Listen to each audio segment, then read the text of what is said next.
안녕하십니까. 물리를 알려드리는 아재입니다.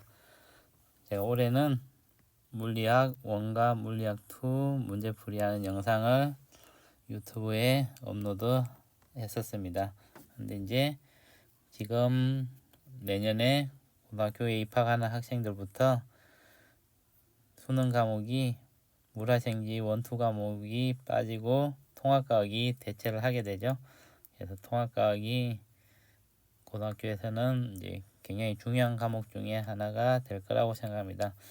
사실 이제 수능에서 변별력을 주는 과목들이 국어라든지 수학이 대체로 큰 변별력을 줬었죠. 그럴 수밖에 없던 게 사실 선택 과목이란 게 선택 과목의 유불리에 따라서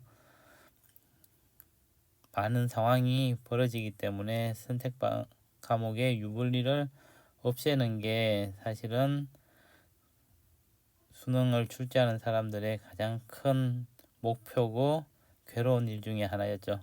근데 모든 학생들이 이제 통합과학과 통합사회를 모든 학생들이 보게 된다면 사실은 이제 유불리라는 게 없어지죠. 그러면 이제 통합과학이 사실은 지금까지 물화생지가 출제되어 왔던 것보다는 더 어렵게 출제되는 쪽으로 가는 게 맞을 것 같습니다. 모든 학생들을 변별력을 만들어야 되기 때문에 아마 어렵게 출제가 되겠죠. 근데 통합과학이 어렵게 출제될 수 없는 이유는 물화생지의 기초가 되는 모든 영역을 다 커버를 해야 되고, 그리고 모든 학생들이 다 배워야 되기 때문에 결코 문제를 어렵게 내는 것은 또 쉽지가 않을 것 같습니다. 그래도 통합과학이 수능의 과목이 되면서 아마 수능에서 지금까지는 국어와 수학이 변별력을 가리고 그리고 입시의 당락을 결정하는 가장 중요한 과목이었다면 아마 내년에 고등학교 1학년이 되는 여러분들에게는 통합과학과 통합사회라는 과목이 아마 대학 입시에서 가장 키가 되는 과목이 될 수 있을 거라고 생각을 합니다. 그래서 통합과학 강의를 시작하게 되었습니다. 간단하게 저에 대해서 말씀드리면 물리를 전공했고요. 그리고 대학에서 물리를 강의하고 있습니다. 고등학교 물리를 강의하게 된 이유는 사실 이제 물리 과목을 선택하는 학생들이 너무 적어가지고 대학에서 물리를 강의하다 보면 굉장히 어려움이 있습니다. 학생들이 물리를 배우지 않은 학생들이 더 많기 때문에. 근데 대학에서는 이공계를 가게 되면 100%가 물리를 필수로 배워야 됩니다. 근데 고등학교 때 하나도 배우지 않고 오면 사실 대학교에서는 고등학교와 같이 아주 자세히 설명을 한다든지 양이 많기 때문에 그런 게 쉽지가 않아요. 그래서 고등학교 때 물리를 배우지 않고 오는 학생이라면 대학에서 일반 물리를 배우는데 적응하기가 쉽지는 않습니다. 그래서 이제 고등학교 때 학생들이 물리를 좀 더 많이 하려고 하는 바람에 이제 고등학교 물리를 좀 강의를 하기 시작했고요. 그러다 보니까 통합과학도 이제 더 좋은 기회라고 생각이 들어서 강의를 해보려고 합니다. 통합과학은 여러분들이 통합과학이라는 게 물화생기를 다 합쳐놨다는 거잖아요. 이제 기본적으로 물화생기가 분화가 된 게 그게 합쳐지기는 쉽지가 않은 학문들이죠. 특히 이제 우리가 기초부터 배우는 고등학교 1학년 때 물리, 화학, 생물, 지학의 기초를 배우는데 나중에는 얘들이 융합을 할 수 있지만 처음 기초를 배울 때는 얘네들을 융합해서 배운다는 게 사실 어떻게 보면 말이 안 되는 거죠. 전부 다 물리, 화학, 생물, 지학의 베이스를 튼튼히 해야지 나중에 여러분들이 대학을 가서 전공을 택하거나 그럴 때 그때는 전공이 세분화 되잖아요. 그때 세분화된 전공을 제대로 공부하고 이해할 수 있는 배경이 될 것입니다. 그래서 말은 통합과학인데 제가 보기에는 이제 물화생지 4과목을 기초를 배우는 그런 과목이라고 생각을 하시면 될 것 같습니다. 그래서 이제 우리가 통합과학을 할 때는 사실은 이제 기존에 이제 고등학교에서 선생님들이 과학과목을 가르칠 때는 다 전공 분야가 다 다르셨죠, 그죠? 물리, 화학, 생물, 지학으로 나눠져 있는데 이제 이분들이 통합과학을 가르쳐야 되니까 어떤 분들은 어디에 특화돼 있고 어떤 분들은 어떤 과목에 특화돼 있고 이런 차이가 나겠죠, 그죠? 그런데 이제 통합과학 자체가 어떻게 보면 이제 제가 보기에는 모든 국민들이 상식적으로 과학을 이 정도 수준까지는 알아야 된다. 그 정도 수준이 통합과학이라고 생각을 해요. 그래서 누구나 이 정도까지는 알아야 되기 때문에 누구나 이 정도까지는 아마 가르치실 수는 있을 것 같습니다. 특정한 전공을 했다고 해서 뭘 못 가르치고 그러지는 않을 것 같아요.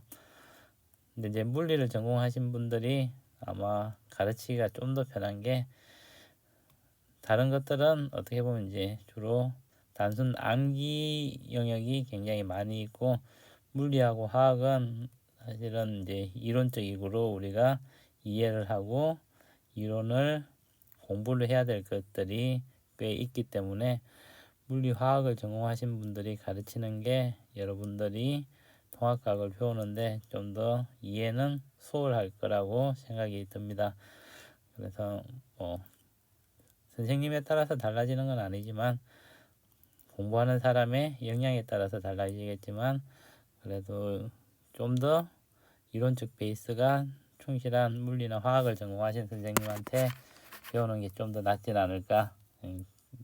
제 주관적인 생각이니까 자, 그렇게 이해하시면 될 것 같고 통합과학은 통합과학 1과 통합과학 2 두 개로 나눠져 있는데 둘 다 한 학기 분량으로 되어 있습니다. 그래서 통합과학 1을 한 학기 동안 하고 통합과학 2를 한 학기 동안 하게 되겠죠. 그래서 저는 이제 영상을 2월 말까지 학기가 시작되기 전까지 통합과학 1을